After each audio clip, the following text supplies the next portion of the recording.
கதவுக்கு ஆணி போடலாம்னு கதவுக்கு பசை போட்டாச்சு.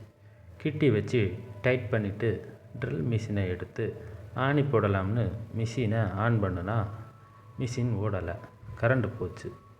என்ன பண்ணலாம்னு யோசித்தேன். உடனே பழைய மெத்தேடில் போடலாம்னு போடுறோம். அந்த காலத்தில் எப்படி கஷ்டப்பட்டுருப்போம்னு பார்த்துடுங்க. இப்போ சுவிட்சை போட்ட உடனே ஆன் ஆயிடுதுன்னு சந்தோஷமாக இருக்கா?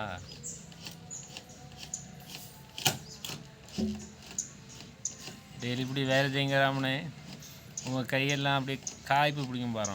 ஆமாம் சார், கரெக்டாக கை காய்ப்பு பிடிக்கும், ஆம்ஸ் ஏறும்,